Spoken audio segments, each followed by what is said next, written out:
Thanks, Emily. Don't let the cold get you down. We're looking toward warmer temps as we head to the Western New York Sports and Travel Expo. All the fun is happening down at the Hamburg Fairgrounds this weekend, so take a look at what I checked out when I headed down there a little bit early. Well, you may be inside nice and warm, cuddled under a blanket. Over 200 vendors are prepping for the Western New York Sports and Travel Expo. We snuck in while they were just setting up because we want to get ready for that deep breath of fresh air that you're going to take as soon as the weather warms up. Now, Mark, with expos like this, so many different vendors are gathering around, so it's a great time to check out what the industry is hyped up about. So when we're talking about the outdoor industry, what's the buzz? Yeah, and that's true. This is the greatest place to come, out of the elements to kind of look and talk to all the manufacturers that are here with their latest in products. Of outfitters from all over the world, as far as South Africa, Canada, Montana. Families can come and kind of experience different trips and that type of thing. All right, so even though it's a little bit early, we wrangled up some of the vendors, so let's go inside and check out what the Expo has to offer.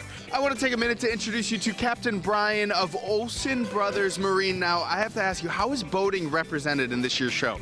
Well, we have a lot of fishing boats here, something for everybody's need.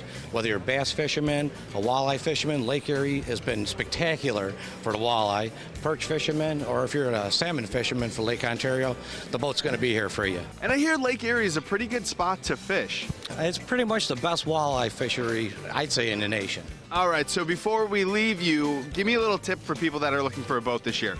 This is the time to buy. Right now, the biggest rebates are out there, and you can pick out your boat. We'll have it ready for you by the time that ice is off Lake Erie. All right, well, with all this talk of fishing, I think it's time for us to get a little bit of a hands-on demonstration. We have been searching for the most exciting elements of the Western New York Sports and Travel Expo, and we found it right here in Keith, the Bassman Johnson. Now, we're standing in front of a live bass pond, right? That's correct. It's a 4,000-gallon mobile aquarium. Fill it with water, put fish in it. I get up there and I entertain you, educate you, and teach you how to bass fish. So what are some of the tricks that you're teaching people when they stop over for your demos? Well, I like to show them the basics of bass fishing. Keep it real simple to where even the kids can go out and catch them. But I basically show you the three basic baits: spinner baits, crank baits, and plastic baits, and how to work them. All right, well, again, like I said, we snuck in a little bit early. So when you come to the Sports and Travel Expo, you're going to see a lot more vendors than we're able to show you right now. And you can catch all of the fun down at the Hamburg Fairgrounds. It starts today at noon and runs until Sunday, March 9th. For tickets and more information, head over to sportsandtravelexpo.com.